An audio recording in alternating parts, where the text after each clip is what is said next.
unless you're here to replace me and take the seat. All right. All right. Eric Call.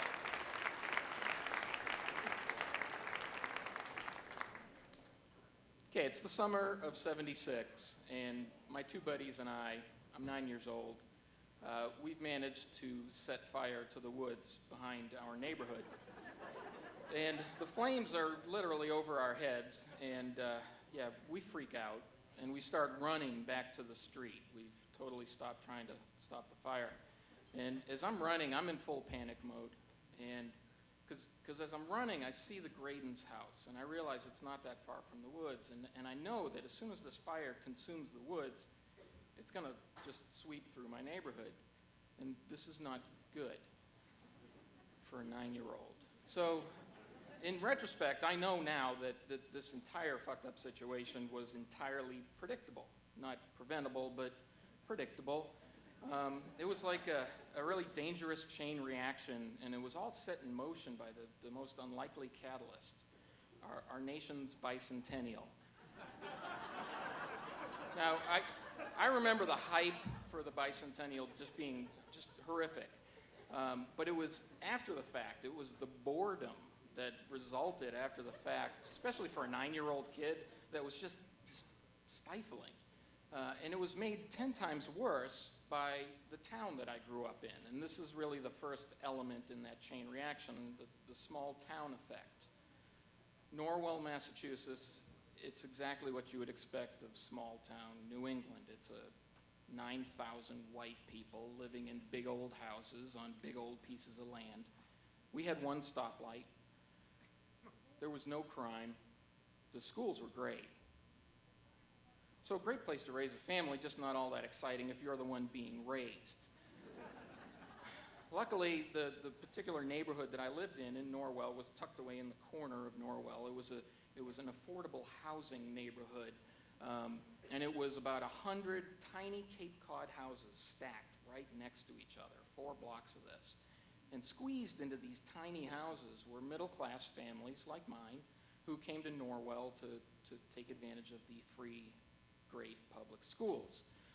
Now, apparently, to make sure that they got their money's worth, as soon as these families squeezed into these little houses, they started breeding like bunnies. Which is good because, in the neighborhood I grew up in, there were plenty of kids to play with. We used to say, you can't shake a dead cat and not hit somebody's kid in the head, which was true. But the downside was the second element in this chain reaction, and I call it collective stupidity, which states that regardless of individual intelligence, when you got 2 neighborhood kids or more together, they immediately became stupid. So on that day, I'm bored. If I'm by myself, I go inside and I watch the Three Stooges. Problem solved. But that day, I'm bored and I'm with Richard and Billy, and so we're sort of required to do something stupid, or a series of stupid things. So we decided we were going to try smoking for the first time. Second, we're going to do it out in the woods in the middle of a very dry, hot summer. And third, we don't have cigarettes, so we're going to make our own. From recycled tobacco from old cigarette butts rolled up in newsprint. We're brilliant at this point. So it's at this point in the story that the third element takes over, and it's simply birth order. Now think about it, in a neighborhood with families that big, in houses that small, 1 bathroom, birth order was everything. It defined you. So Richard and Billy are middle kids, which means they crave attention. Billy was the 6th of 7 kids, so that means he got his attention by being a comedian and drama. Richard was the 7th of 11, so that means that he was the quiet martyr type. So here's how the story plays out. We take one drag, and it's the nastiest thing we've ever put in our mouth. But it's Billy, the comedian, who pretends that he's dying and choking, and he falls on the ground in convulsions, and he drops his cigarette. Richard notices that the woods are on fire, and he, being the good martyr, he starts to try to stomp it out with his bare feet, which doesn't work, as we know, and it spreads the fire, and we hightail it back to the street. We get to the street. Richard, the martyr, volunteers to be the one who calls the fire department. Now, that's like throwing yourself on a grenade. So we let him do that. And Billy and I run back to his house. And the whole time, Billy, the comedian, is cracking himself up, making up these ridiculous alibis that I know we're never going to use. Fire truck races past us. So we decide, well, we probably ought to go back down there. So we casually walk back down the street, see what's going on. Huge crowd now. I'm expecting the worst. But all I see is two firemen, and they're coming out of the woods, and they have these tiny little fire extinguishers. And they're putting them back on the truck like they're getting ready to leave.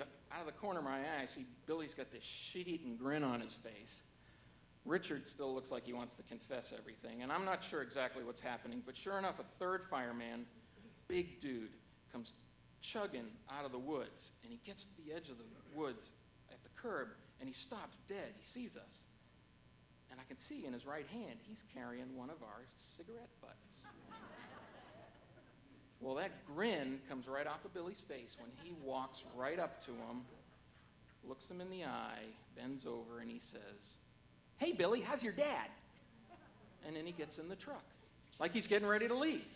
And I'm thinking, we are so golden. We are in the clear, which makes total sense because I'm the youngest in my family. And the youngest in our neighborhood, well, we got away with murder. Not because we were smarter than the other kids, but because in those big families, by the time the last kid comes around, the parents are so exhausted they could give a shit what the last kid's doing. But what I wasn't counting on was that third fireman, he must have been a firstborn. The bossy know-it-all type. Because as he's starting up the engine, he leans out the window and he flicks that cigarette at us, and just loud enough for everyone in the crowd to hear, he says, "Next time, do your smoking in the street, you dipshits." Thank you.